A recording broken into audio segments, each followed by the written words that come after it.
Ciao, studenti. Are you ready? Let's begin with something fundamental. Numbers. I know it might seem like a boring topic, but I assure you that numbers are handy when learning a language. We need them in many situations. Of course, to say how old we are, which is the topic of this unit, but also to tell the time or to order something, as we will learn throughout this course. In short, without numbers, it would be really hard to move forward. So learning them right away is very helpful, at least from 0 to 100. Don't worry, it won't be hard. We will do everything step by step. Okay, let's start from the beginning. From 0 to 10. Repeat with me. 0, 1, 2, 3, 4, 5, 6, 7, 8, 9, 10. Perfect. First step done. Now let's look at the numbers from 11, 11, to 19, 19. Things get a little more complex here, but it's still quite logical. From 11 to 16, the suffix dici is added to the end of the number. Repeat with me and pay attention to the pronunciation. 11, 12, 13, 14, 15. In the next three numbers, dici comes at the beginning.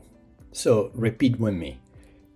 17, 18, 19. Now let's look at the tens. Let's repeat them together, including number 10, which you have already learned. 10, 20, 30, 40, 50, 60, 70, 80, 90. Well, then, let's continue. What happens with compound numbers like 23, 47, 88? Very easy. Take the tens part and add the number from 1 to 9 and write the combined number as a single word. 22. 20 più 2, 22. 47.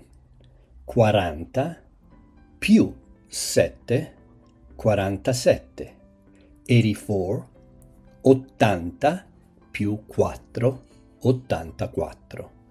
90 più 9, 99, 99. When I say più, I mean plus, and this is also part of this unit. However, be careful with numbers that end in uno, 1, and otto, 8, like 21, 28, 31, 38, and so on.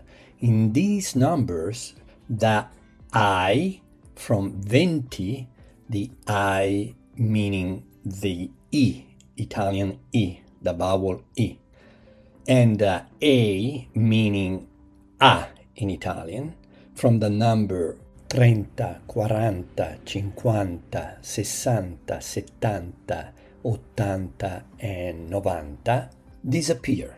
So the result is ventuno, 28, 31, 38, and so on. Also, pay attention to the number 3. When it appears at the end of a compound number, it takes an accent on the last vowel, the vowel E, English E. So you have to write with an accent, but also you have to pronounce it with an accent. You say 23, 33, 43, and so on. Let's not forget the number cento, 100. Repeat, cento. It is simply said cento, so never place in front of cento uno, as you do in English 100. Simply cento. There is one last thing to mention. Uno, the number 1, changes its form depending on the noun that follows it. As you have seen in this unit, you say uno studente, un professore, una studentessa, and, as you will see later, un'amica. This change depends on both the gender of the noun and the letter it begins with. In fact, the number uno behaves in Italian similarly to the indefinite article uno, equivalent to the English a or un. So, a student, an apple.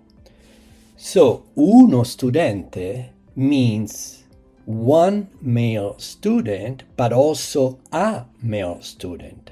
Un professore means one male professor, but also a male professor. Una studentessa is one female student, but also a female student. And so un'amica is one female friend, but also a female friend. You will learn more about these articles in the next unit, so no need to worry too much about them just yet. Now let's learn how to say some basic math symbols in Italian. Più, meno, per, diviso, and uguale. You have just learned Italian numbers from 0 to 100, along with the basic math operation. Now it's time to put that knowledge into action. Take your time, pause the video if you need a moment to think. When you're ready, hit play again to check your answer on the next slide.